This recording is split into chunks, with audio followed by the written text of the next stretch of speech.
This. What did I say? Well, we talked through the programme for this afternoon, proposed speakers, and I just gently suggested that there might be a place for someone from the faith communities to speak from that perspective, not least because of Noah's own origins and history, starting with Sister Eileen. And so I'm here.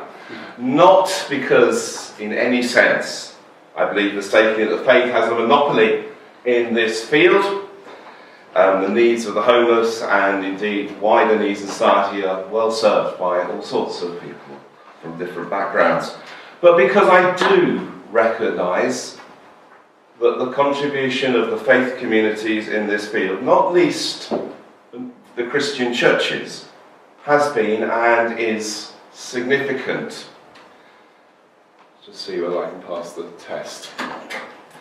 Whether it's early housing pioneers like Octavia Hill, you can work out which one she is, or more recent people like the Reverend Bruce Kenrick, who in the 60s founded both Notting Hill Housing Trust and Shelter, whether it's Abbe Pierre, the founder of the Emmaus communities, the local Christians who contributed to the foundations of LAMP, Signposts and others, or just the work of the King's Arms Project in Bedford, let alone the long tradition in this field of the Salvation Army, and I could go on. It's a history of outreach to the homeless that has often been inspired by Christian values and vision, a working out of those fundamental Christian things of loving one's neighbour, of responding to the needs of the hungry, the thirsty, the stranger. I suppose one could say all grounded in the one who was born in a maiden stable because there's no room at the inn, who said that foxes have holes, that birds have nests, but I have nowhere to lay my head. Sue and Anne were a nightmare, at least in terms of trying to oversee them as one of their trustees. Committed to responding to the needs of the homeless community in Rotherham, that place all too sadly in the news for other reasons, they established, with help, a charity to locate the work of the day centre, where they offered their services, their work. Trying to explain to them that the trustees, few of us who said we become trustees, trying to explain to them that trustees had responsibilities and accountabilities for everything from financial decisions to health and safety, from governance to the overall direction of the charity. And even worse, that there are actually some things they really had to adhere to in the way they went about their work. I'll tell you, it was a nightmare. I wondered again and again, why did I stay with them as one of their trustees? Although I knew the answer. It was simply that whilst all sorts of people across the town talked about the needs of the homeless, about the need for someone to do something about it, who got cross about it, who spent hours speculating what might be done, Sue and Anne just got on with it. There was a passion in what they did, and you couldn't but go along with them and try your best to get them to just adhere to some of the good practice out there. There was a passion and a vision that was impossible to resist. And as I think of that passion that's in this room as well, in many of the organisations here, I wanted this afternoon, very different maybe from some of what we've had before, just to spend a few minutes reflecting on the values and the vision that lie beneath that, or I believe should be there, as maybe the well on which we draw for our work. And I talk about particularly values for maybe 4 reasons. Firstly, because although this is a room full of people of deep and committed values that inspire and guide your work, I believe that as a society we're not very good at publicly speaking about and owning values.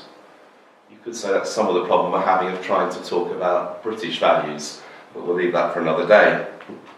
But I particularly say that because of an experience I had some years ago when, as a member of the Carnegie Trust Commission on the Future of Civil Society in Britain and Ireland, I saw at first hand how really hard it was for people to publicly talk about values. I think I got an inkling of this when early on a very professional outfit who were doing the facilitation, who were very good at recording our discussion and what we said, just filtered out any comment that moved into the values field.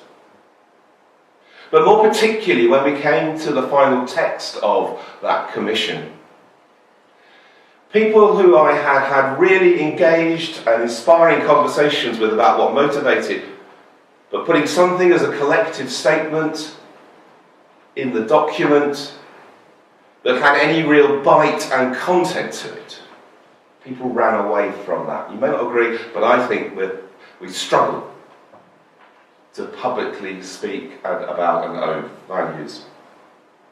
Secondly, because, quite simply, I believe that the passion and vision for not just working with the homeless, but transforming their experience, comes from those values that inspire us as individuals and organisations.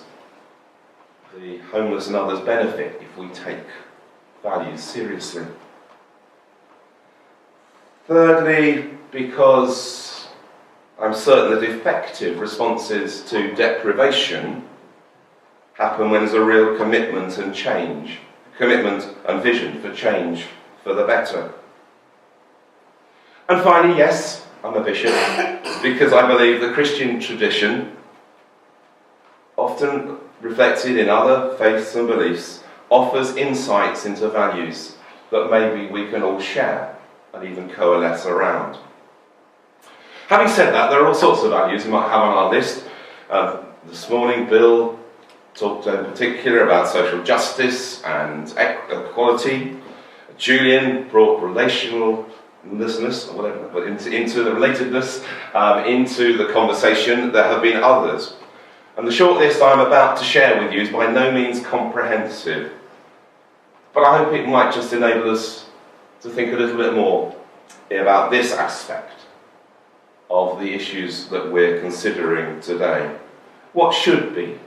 What are the values behind our response to the needs of those who are in multiple need and homeless? I suppose the question I want everybody to ask is what might be the values that undergird my work and that of my organisation? And more particularly, it's all very good having values, but do we actually live them out? Do we let them form who we are and what we do?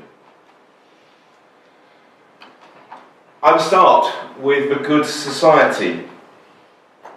That experience with the Carnegie Commission was all the stranger because we were working with a threefold framework from someone called Michael Edwards, a writer in the field of civil society. On the one hand, he said it was the interaction of associational life, voluntary association together. It was about the public sphere, particularly the space of public deliberation.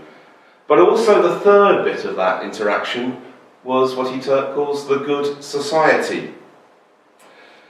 The achievement of which, he wrote, requires both norms of behaviour that infuse institutions with value-based energy and direction, and political settlements that legitimise and sustain these values and directions in the polity. We need that vision of a good society.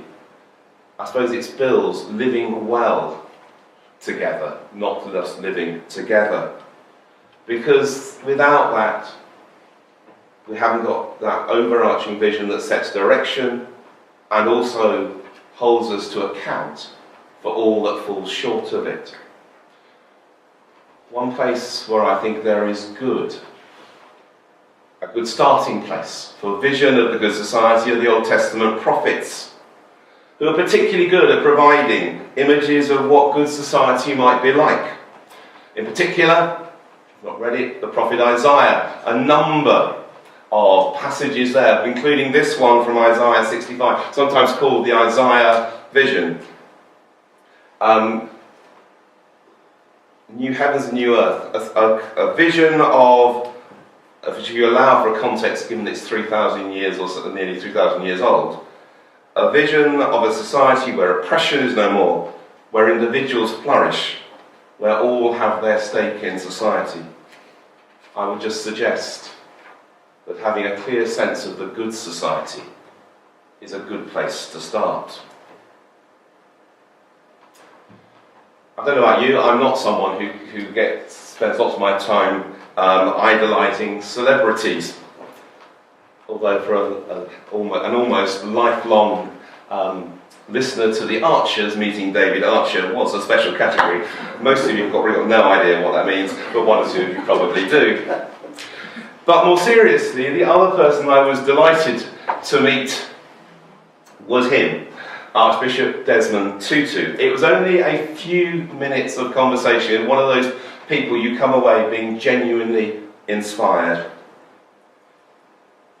Archbishop Desmond, who I think has taught me so much recently, more than once in relation to food banks, I've used his observation that there comes a time when you have repeatedly fished people out of the river that you need to go upstream to see who is throwing them in. I rather like that. But one of his other repeated themes, it's there in actually all the recent books he's written, is that of the African understanding of Ubuntu. He gives a Xhosa interpretation of that, which I think should be said with lots of clicks and lots of things I can't do, but it's something like Ubuntu, Ubuntu, Ngabantu. But a person is a person through other persons. Ubuntu is that understanding, is that I am because I belong. I need other human beings to be human. Indeed, more than that, I can only be me if you are fully you. I need your gifts, your insights, your flourishing to be fully me. Those who are homeless, those in multiple deprivation, like so many others at the margins of our society, prisoners, the mentally ill, so easily, as we know, become the other, to be distanced from us, and in so doing, to be deemed of no value. It's what I suggest we see when welfare provision moves from being a support system to enable people's lives to something very different. If a vision of a good society is a good place to start, then Ubuntu on my list follows closely behind.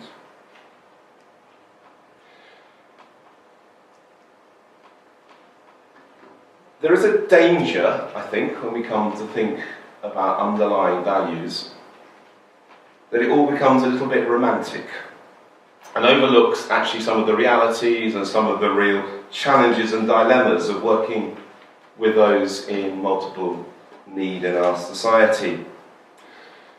I was interested particularly in an article by John Curt of the West London Mission, written for Housing Justice, the coordinating body for the church's work with the homeless.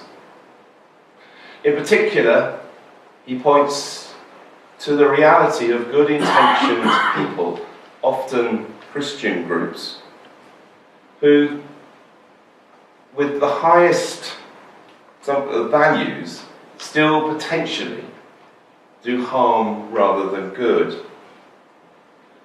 The danger of being taken in by inaccurate stories and whose kindly meant donations are misused. Or the long-running issue about soup runs and whether or not they actually perpetuate street culture rather than moving things on. He points to what can be an overemphasis on free gifts that goes against the importance of encouragement and empowerment. On the one hand, he wants that highest commitment to what he terms grace, that unconditional response to those in need, which Christians locate in the love of God. But he wants this to be tempered by what he calls truth. Since I wrote this, I've been thinking about whether truth is the best word, but it will do, it's his word. By which he means an honesty about situations and needs. And in particular, he draws up a chart of holding that grace, the unconditional response, with what the emphasis on truth, which is the sort of the harder, more honest thing, and the sort of tension between that. It seems to me that in our values we have to sometimes hold things in tension to get to where truth is found. The fourth one on my list, transformation. That's, of course, at the heart of what today it has been about, what the work that many of you and others are engaged in. That commitment to the whole person that doesn't just respond to immediate needs, but seeks to open up life-changing possibilities and potential. It's that commitment to the whole person that's, for instance, at the heart of... No, interesting, these have got the negative spiral on them, Jim, haven't they? You've got the positive spiral, which is on the mouse mat you also gave me, which sits on my desk. Life's journey for people with complex needs. But that transformative process that goes from the street through to, I think, employment at the end of that and on. It's that reality of transformation lived out in people like Jack Sapsworth, who many of us know here and who have heard his story of coming to Luton without a home, ending up recently as one of our high sheriffs. Or there's the Glass Market project in Edinburgh, which is like so many projects. Began 30 years ago as a soup run, but now offers a comprehensive programme, but with an emphasis on the creative. Cookery, gardening, woodwork, art. It's a project inspired by Franciscan values. And I was interested by their 4 pillars, one of which is everyone has a gift, some unique way to flourish. They see their work as drawing that gift out as formation. And in passing, I was interested to see one of their other pillars, an emphasis on beauty and good surroundings create inspiration. They say transformation is about many things, including using the environment. As they say, our toilets are magnificent. The loos are the starting point of how people feel about the place and themselves. Values go everywhere. The good society, Ubuntu, grace and truth, transformation. And then, well, you can have either seeing Christ in each person or each person as precious. I wonder if, like me, you've been intrigued about some of the story and reporting of the debate over Timothy Schmaltz's sculpture, Jesus the Homeless. It may have passed you by, if not, that's this statue, bronze statue, of a man who we know to be Jesus. There are holes in his feet, who lies upon a bench. It's been displayed in a number of churches in America and caused divided views. More significantly, and you may have seen this, it was offered to St Martin's in the Fields, another centre of extensive work. And I think to the surprise of many, they turned it down. The reasons they gave were several. In particular, they pointed out the church has a policy that nobody is allowed to sleep in the church, so they couldn't have Jesus sleeping there either. I struggle a little bit with this, I think I understand. But they then said it was like sending coals to to Newcastle, since they have the real thing, why do they need a bench with a person on it? They pointed out that in London more people apparently sleep on buses than benches. Well, so be it. And finally, maybe more seriously, they were concerned that the sculpture objectified the people they were trying to help. People, they said, who were actually individuals with names: Peter, Jane, Paul, Mohammed, whatever, not anonymous objects of pity. Now, none of us wants to objectify the homeless. But I want to suggest the sculpture, I think, points in a different direction. Picking up the theme of the parable in the Gospel of Matthew about the sheep and the goats, isn't it rooted in that question, when did we see you hungry or thirsty or a stranger? And the response that's given, whenever you did this or one of the least of these, you did it for me.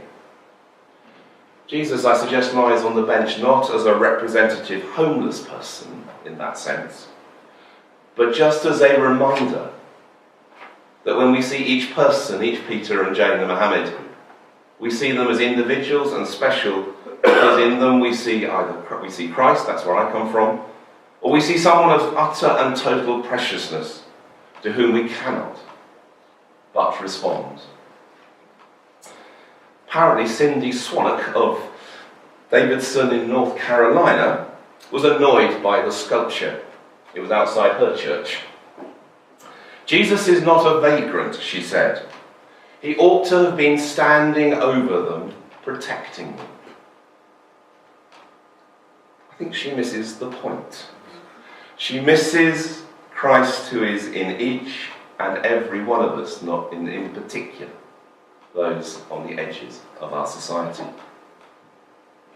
The good society, Ubuntu, I flourish because you flourish, grace and truth in tension, transformation, seeing Christ in each person as precious. It's not a comprehensive list. It's the list that I bring to you, drawing on some of the traditions that inspire me, and I know others in the field in which we work. But above all, asking us, what are the values? How do we affirm them? How do we own them? So that they motivate us and those we work with. They inform those issues that Julian in particular so ably and clearly articulated. Values matter. They inspire us, they give us passion. As I say, that's my list. What's yours?